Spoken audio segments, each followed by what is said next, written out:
1948 में जब इसराइल बना, ईरान तुर्की के बाद दूसरा इस्लामी मुल्क था जिसने इसराइल को तस्लीम किया। ईरान में जब तक रज़ा पहलवी की हुकूमत थी, ईरान और इसराइल का रिश्ता नहायत ही अच्छा था। इनके बीच तिजारत होता था, फौजी मशक़ें हुआ करती थी और इंटेलिजेंस मालूमात का तबादला भी हुआ करता था। लेकिन फिर 1979 में ईरान में इस्लामी इनक़िलाब आया। इसकी क़ियादत आयतुल्लाह रूहुल्लाह ख़ामनई ने की।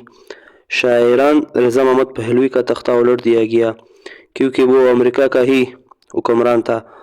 उसका जो हुकूमत था वो उसको 1953 में CIA ने ही बना के दी थी। इनकलाब के बाद बहुत बड़े पैमाने पर तब्दीलियाँ आईं। इसराइल के ऑफिस को बंद कर दिया गया, उसकी जगह फ़लस्तीन लिबरेशन ऑर्गेनाइजेशन को दे दिया गया। रातों रात पॉलिसियाँ तब्दील हो गई और अमेरिका रियासत और इसराइल को रियासत तस्लीम करने से इनकार किया। अमेरिका और इसराइल को शैतान कहने लगे। यही से अमेरिका और ईरान का इख्तिलाफ शुरू हुआ और 1982 में इसराइल ने लबनान पर हमला किया। वो फ़लस्तीन लिबरेशन ऑर्गेनाइजेशन को वहाँ से बाहर निकालना चाहती थी। इसी वजह से उसी वक्त ईरान ने लबनान में हिजबुल्लाह को सपोर्ट करना शुरू कर दिया, फ़लस्तीन में हमास को सपोर्ट करना शुरू कर दिया, यमन में हुसियों को सपोर्ट करना शुरू कर दिया और इराक़ में भी इसी तरह की तंजीमों को सपोर्ट करना शुरू कर दिया। पहले जंग हज़ीम से पहले फ़लस्तीनी इलाके सुल्तानत उस्मानिया के साथ थे। मुसलमान वहाँ पर अक्सरियत में थे। पहले जंग अज़ीम की वजह से सुल्तानत उस्मानिया कोलैप्स कर गई और यह ख़िता फ्रांस और बरतानिया के पास चला गया। उन्होंने इस ख़िते को आपस में तकसीम कर दिया। इस इलाके का कंट्रोल बरतानिया के पास चला गया। बरतानिया की ज़ेर निगरानी यूरोप से यहूदी आना शुरू हो गए, जिसकी वजह से मकामी अरबों और यहूदियों में इख्तिलाफ़ात पैदा हो गए। इख्तिलाफ़ात उस वक्त ज़्यादा बढ़ गए जब एक मखसूस ख़िता यहूदियों को दिया गया। इसी दौरान यूरोप में सहूनी तहरीक भी ज़ोर पकड़ रही थी। वो लोग कह रहे थे कि यहूदियों के लिए एक अलग मज़हब के साथ साथ एक अलग रियासत भी होनी चाहिए। दूसरी जंग अज़ीम में बहुत ज़्यादा यहूदी आसपास के इलाकों से इसी जगह आ गए और उन्होंने मुसल्ला ग्रुप्स बनाए, लड़ना शुरू किया, पुरतशद्दुद कार्रवाइयाँ की और बरतानिया से आज़ादी का मुतालबात भी करते रहे। 1947 में ये कार्रवाइयाँ बहुत ही ज़्यादा बढ़ गई। फिर अक़वाम मुत्तहिदा ने ये फ़ैसला किया कि इस ख़िते को दो हिस्सों में तकसीम किया जाए। 1948 को इसराइल और फ़लस्तीन बन गए। आज़ादी के अगले ही दिन उर्दन, मिस्र, शाम, इराक़ ने इसराइल पर हमला किया। इस जंग को कैटास्ट्रोफ़ी कहा जाता है। इस जंग में 7 लाख फ़लस्तीनी जान बचाने के लिए हमसाया ममालिक गए और ये जंग इसराइल जीत गया और बहुत से इलाकों पर कब्ज़ा कर लिया। इस जंग के बाद भी गज़ा मिस्र के कंट्रोल में था और जो वेस्ट बैंक है वो जॉर्डन के कंट्रोल में था। यहीं से अरबों और इसराइल की टेंशन बढ़ गई और अरब ममालिक से यहूदी इसराइल आते गए। 1967 में इसराइल और अरब का दूसरा जंग हुआ, जिसमें मिस्र से गज़ा, वेस्ट बैंक और शाम से भी एक दो इलाके कब्ज़ा किए। वेस्ट बैंक 1973 में मिस्र और शाम ने एक और हमला किया। इस जंग को यौम कपूर का नाम दिया गया। इस जंग के कुछ वक्त बाद मिस्र, उर्दन और इसराइल ने मुआहिदा किया। मिस्र के कुछ इलाके वापस लौटा दिए गए और जॉर्डन ने भी इसराइल को तस्लीम कर दिया। उसके बाद से गज़ा और वेस्ट बैंक की कंट्रोल इसराइल के साथ है और वो जो मकामी लोग वहाँ से गए हुए इनको अपने इलाकों में नहीं छोड़ रहे। अक़वाम मुत्तहिदा अभी तक इन इलाकों को मक़बूज़ा मानती है। इसराइली कानून के मुताबिक दुनिया का कोई भी यहूदी इसराइल का ऑटोमेटिक शहरत ले सकता है, लेकिन ये इंटरनेशनल लॉज़ के मुताबिक ये गैर कानूनी है।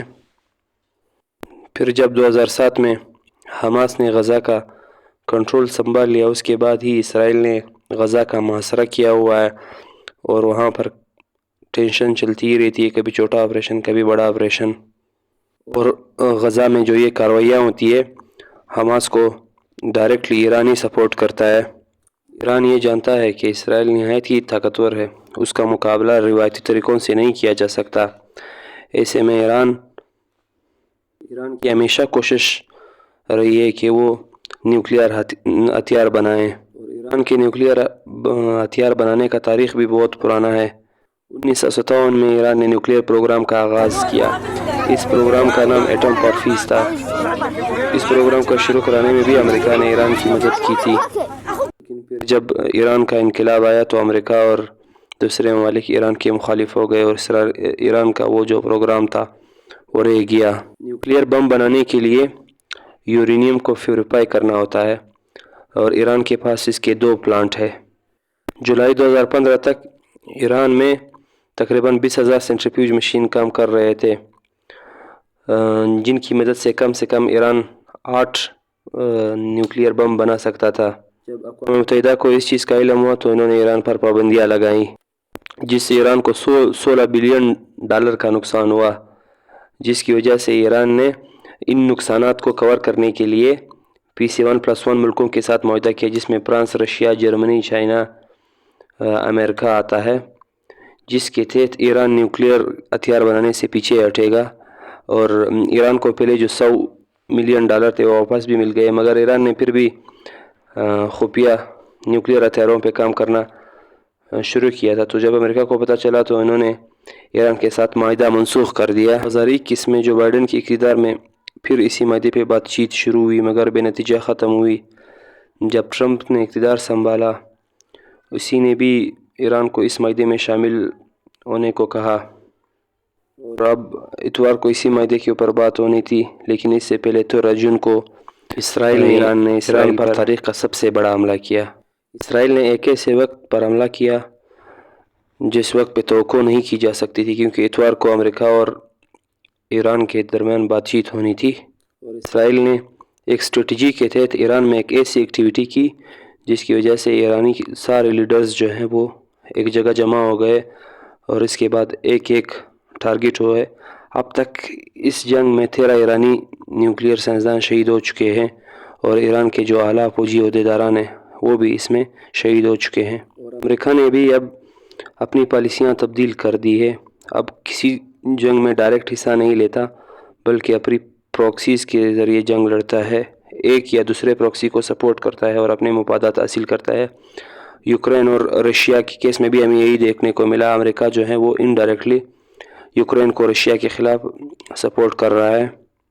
اسرائیلی صدر کے مطابق کہ ایران نیوکلیئر ہتھیار بنانے کے بہت ہی قریب تھا، اگر اسرائیل حملہ نہ کرتا تو ایران اگلے کچھ 15-20 دنوں میں نیوکلیئر ہتھیار بنا لیتا۔ اگر یہ جنگ اسی طرح جاری رہتی ہے اور یہاں سے حالات مزید خراب ہو جاتے ہیں تو تیسری جنگ عظیم کا بھی شاید اس میں خدشہ ہے۔ دراصل مشرق وسطیٰ میں پہلے سے ہی کولڈ وار چل رہی ہے، سعودی عربیہ اور ایران الگ الگ فریق بنے ہوئے ہیں۔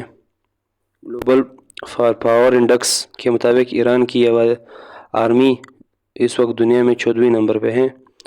ایران کے پاس تقریباً 6 لاکھ کا فوج، 300 جیٹ طیارے، 100 بحری جہاز اور بہت سارے ڈرونز، ہائپرسونکس میزائل ہے، اور ایران کا جو 90% نیوکلیئر ہتھیاروں کا کام ہے وہ بھی مکمل